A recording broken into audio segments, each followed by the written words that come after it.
talk more about entries as opposed to targets. And in the last video, I actually mentioned and covered quite a bit on targets, but what also matters is how you actually enter in a trade. And although I covered it quite a bit in the beginning of this training course, I also wanted to give you a bit more examples of how do you enter in a trading environment, or when you have a well-developed trend and you're looking to enter in the direction of the trend. So it's I have the feeling that I mostly talked about reversal of a trend, if you wish, or a continuation after a major retracement. But let's say if we take this bullish run here in 2017, the beginning of the year, this is the chart of the Germany DAX, the index. So basically what I'm looking for is again, you need to look and define the areas of in a bullish environment of demand. So let me actually start with those areas first. In this chart, you have actually quite a few of those areas, guys. So let me start with the one on the bottom of the chart here, and then I'll try to build it up as I go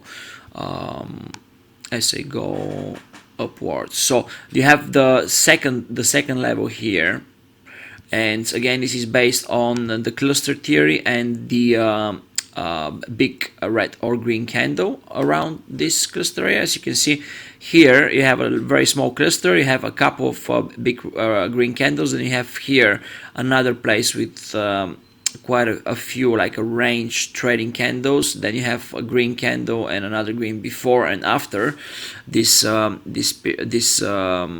zone. And then the next area, which is similar to this one, I'll just keep on marking those areas as we speak, and then I will actually come back and try to explain what exactly I'm seeing here.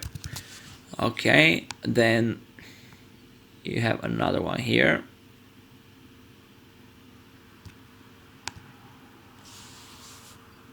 These are like mini demand areas, and they're actually quite powerful if you're in an uptrend or a downtrend. So that's certainly something that you would like to consider as well.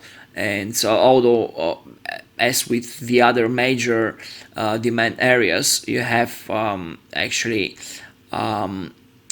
smaller rewards that goes with those areas. So let's say if you go long in any one of those areas, your potential reward would be not as justifiable your risk on each trade, since you have you're already in an established trend, and then you have less room to develop. But if you're, let's say, in a major reversal area, then apparently you're gonna have better risk to reward ratio. Like excuse me, let's say here, this area, you're buying on the bottom of the trend before the trend has been established yet, and with any one of those trades, you're pretty much buying in the middle or just after the beginning of the trend. So you're obviously gonna have less room for reward, but at the same time they could be quite profitable, those trades as well. So let's come back to the beginning of this chart here. So you have your first area of demand here. Again, as I said, this little cluster. Then apparently on this trade you don't have any secondary confirmation, and you're not gonna place a trade here. The second area of demands is right here. You have this big cluster of I don't know how many, like 10-12 candles, after which you have the price shooting upwards, then coming back to below, and then you have a little bear trap, then kind of an inside bar, and Right here you have a sort of a bearish rejection candle, or a small, very small pin bar, and then after that you have this price going up another 400 points or so. The next area of demand is right here. You have little cluster again, which is preceded and followed by these big red candles. So here, basically, you have price coming back down to this upper boundary, but again, as per my trading strategy, I wouldn't have traded this one, since even if it's confirming this demand zone, it doesn't form the other two elements of a false breakout, and also price action confirmation just below this level.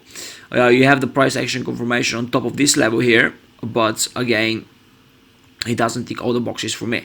So as we go ahead, you can see another area here, and here you definitely have a great confirmation. You have the price dropping back down below this lower boundary of the demand zone, and after that you have a bullish engulfing pattern, and you can see that this actually led to a massive breakout to the upside. Then you have this demand area and this supply area already.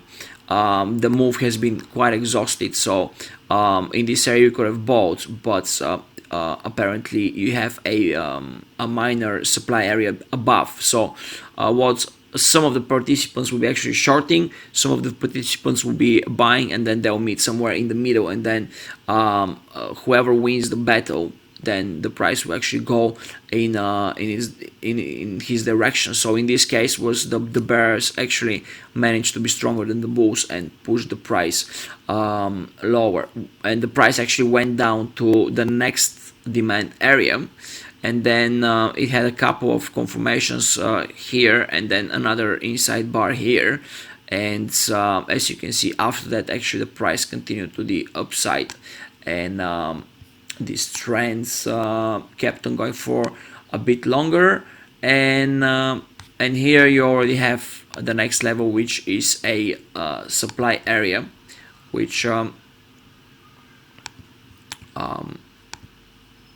as you can see here, it's a great shorting pattern.